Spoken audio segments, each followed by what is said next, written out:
15 अगस्त 1947 आज है आज़ाद भारत का पहला दिन। 200 सालों के संघर्ष के बाद आखिरकार हमारा महान देश आज आज़ाद हो चुका था। एक तरफ करोड़ों भारतीय आज़ादी की खुशी में झूम रहे थे, वहीं दूसरी तरफ लाखों बंटवारे के दर्द से कराह रहे थे। उस शाम 5 बजे इंडिया गेट के पास प्रिंसेस पार्क में लॉर्ड माउंटबेटन को ब्रिटेन का झंडा उतारकर भारत का तिरंगा झंडा फहराना था। उनके सलाहकारों का मानना था कि वहाँ करीब 30,000 लोग आएंगे, लेकिन वहाँ 5 लाख लोगों का सैलाब उमड़ पड़ा। दुनिया के इतिहास में अब तक इतनी ज्यादा भीड़ कुंभ मेले के अलावा कहीं एकत्रित नहीं हुई थी। उस ऐतिहासिक क्षण की तीव्रता का अंदाजा आप इसी बात से लगा सकते हैं कि भीड़ के जोश के सामने हर व्यवस्था नाकाम हो गई।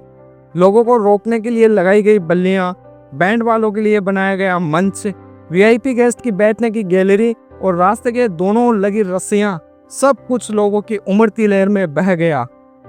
बैंड वालों के चारों ओर इतनी भीड़ थी कि ढोल बजाना तक नामुमकिन हो गया। लोग इतने करीब करीब बैठे थे कि उनके बीच से हवा का गुजरना भी मुश्किल था। उस भीड़ में हजारों ऐसी महिलाएं थीं जो अपने दूध पीते बच्चों को सीने से लगाए खड़ी थी, इस डर से कि कहीं भीड़ में दबाव के बीच उनका बच्चा कहीं खो ना जाए। और जब उन्हें भीड़ का धक्का लगता तो अपने बच्चों को हवा में उछाल देते, और जैसे ही बच्चे नीचे गिरने लगते वो इन्हें फिर से पकड़ लेती। और यह सिलसिला चलता रहता है। एक समय तो ऐसा हुआ कि सैकड़ों बच्चे हवा में उछाले जा रहे थे, मानो आसमान से बच्चों की बारिश हो रही हो। तभी पंडित जवाहरलाल नेहरू वहां पहुंचे। उन्हें देख लोगों ने जय हिंद और भारत माता की जय के नारे लगाना शुरू कर दिया। उनके पीछे लॉर्ड माउंटबेटन की 17 साल की बेटी पामेला भी प्रिंसेस पार्क पहुंची। पंडित नेहरू ने पामेला की तरफ देखा और चिल्लाते हुए बोले, तुम लोगों के ऊपर से फनकते हुए मंच पर आ जाओ, वह बुरा नहीं मानेंगे। पामेला भी चिल्लाई, मैं ऐसा कैसे कर सकती हूँ, मैंने ऊंची एड़ी की सैंडल पहनी हुई है। नेहरू ने कहा, सैंडल हाथ में ले लो और आगे बढ़ो।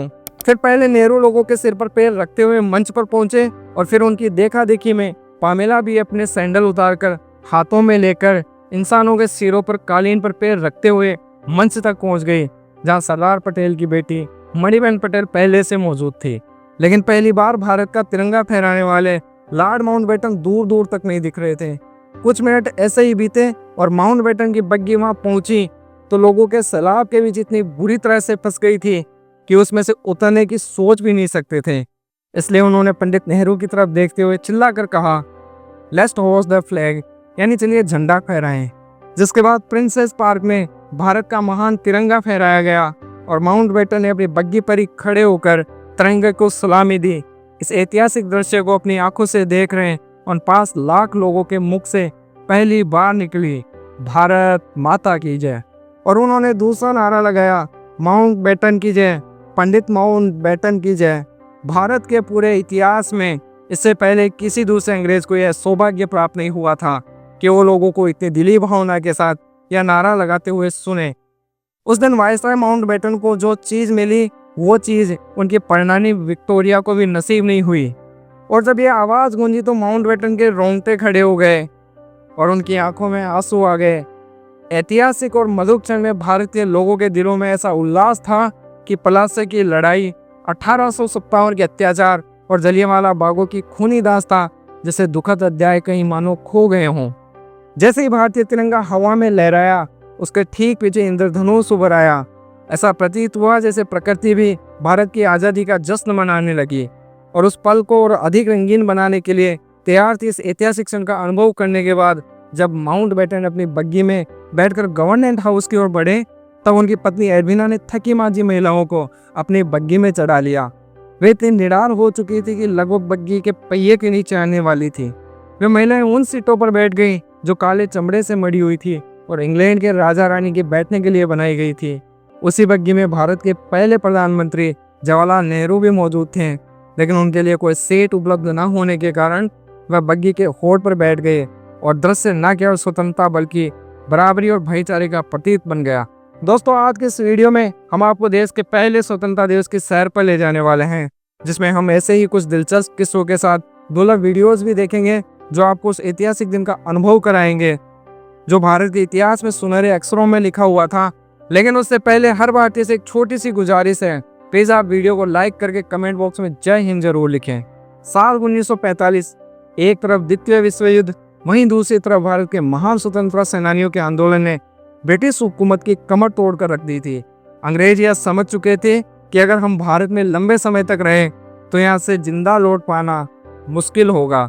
ऐसे में विश्व युद्ध पूरा होते ही जब ब्रिटेन के नए प्राइम मिनिस्टर बने रिचर्ड एटली, उन्होंने तुरंत बड़ा फैसला लेते हुए 20 फरवरी 1947 को ब्रिटेन के हाउस ऑफ कॉमर्स में घोषणा कर दी कि हम 30 जून 1948 तक भारत को पूरी तरह से आज़ाद कर देंगे। लेकिन समय बीतने के साथ भारत को आज़ाद करने की तारीख और नज़दीक आती चली गई। दरअसल भारत को आज़ाद करने की जिम्मेदारी देश के अंतिम वाइसराय लॉर्ड लुई माउंटबेटन को सौंपी गई। शुरुआत में माउंटबेटन इस कार्य को पूरा करने के लिए 1 साल का समय लेने वाले थे, लेकिन अब भारत ब्रिटिशर्स के हाथों से निकलता जा रहा था। तभी ब्रिटिश इंडिया के आखिरी गवर्नर जनरल श्री राजगोपालाचारी ने माउंटबेटन को आगाह किया कि अगर आपने 30 जून 1948 तक इंतजार किया तो सत्ता लौटाने के लिए आपके पास कुछ नहीं बचेगा। इस चेतावनी के बाद माउंटबेटन ने भारत को जल्दी आज़ादी देने का निर्णय लिया। उस दौरान मोहम्मद अली जिन्ना यह जिद कर बैठे कि मुझे मुस्लिम के लिए अलग देश चाहिए। हालांकि जवाहरलाल नेहरू, सरदार पटेल, महात्मा गांधी और कांग्रेस के कई वरिष्ठ नेता इस पक्ष में बिल्कुल नहीं थे।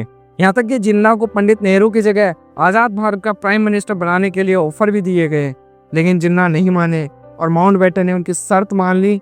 2 जून आधी रात को एक बैठक हुई और माउंटबेटन ने खुद महात्मा गांधी से आग्रह किया कि वो इस बैठक का हिस्सा बने, लेकिन उन्हें डर था कि गांधी को ऐसी बात ना कह दें कि दोनों के बीच में मनमुटाव हो जाए। जब गांधी जी वहां पहुंचे तो माउंटबेटन अपनी कुर्सी से उठे और तेजी से महात्मा गांधी का स्वागत करने के लिए आगे बढ़े, पर अचानक वो बीच में रुक गए। गांधी ने अपने होठों पर उंगली रखकर उन्हें रोक दिया। वाइसराय समझ गए कि आज गांधी जी का मौन व्रत है। इसके बाद माउंटबेटन ने अपनी पूरी योजना समझाई।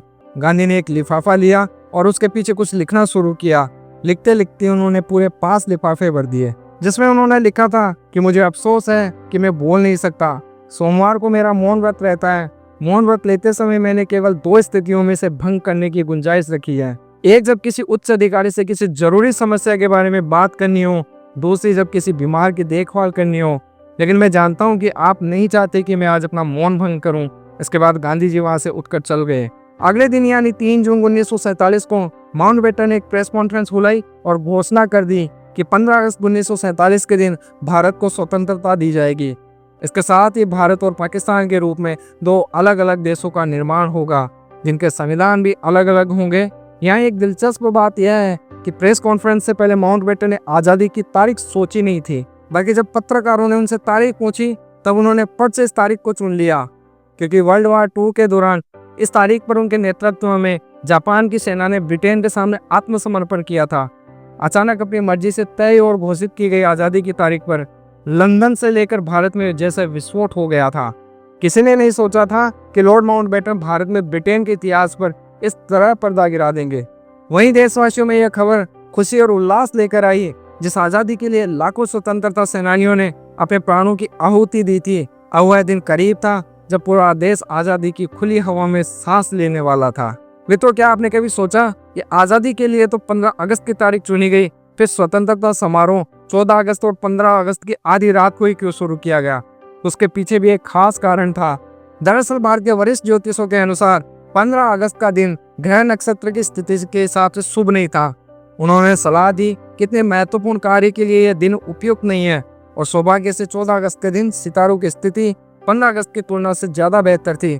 इसलिए निर्णय लिया गया कि 14 अगस्त 1947 के आधी रात को भारत को आज़ाद कर दिया जाएगा, ताकि यह हर दृष्टि से सही साबित हो। वाइसराय लॉर्ड माउंटबेटन ने यह प्रस्ताव को स्वीकार कर लिया।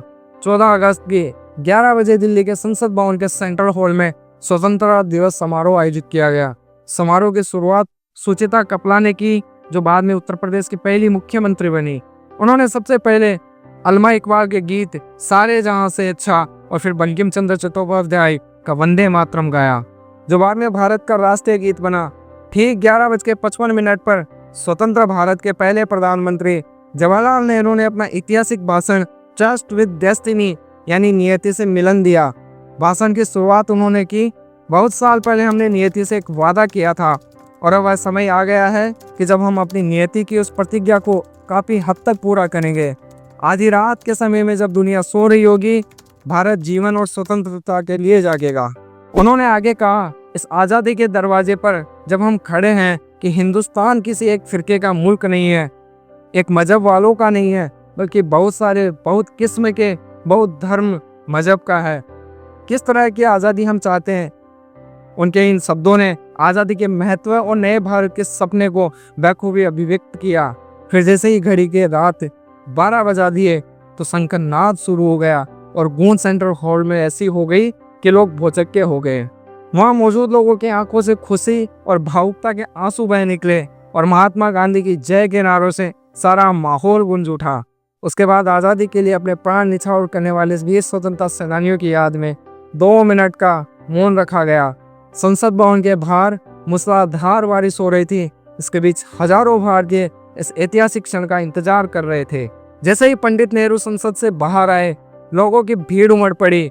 वरिष्ठ पत्रकार खुशवंत सिंह ने उस भावात्मक पल को याद करते हुए लिखा कि हम सब रो रहे थे, अनजान लोग एक दूसरे से खुशी से गले मिल रहे थे।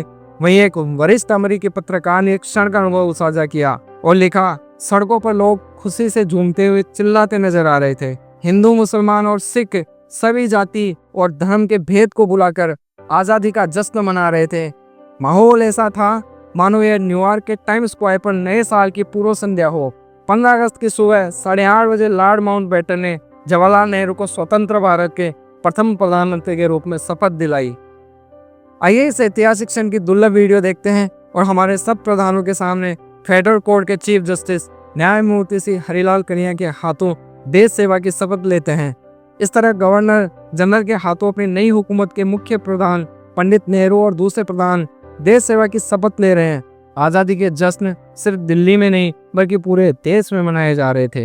हर तरफ भारत का तिरंगा लहरा रहा था। लोग सड़कों पर इकट्ठा होकर देशभक्ति के गीत गा रहे थे।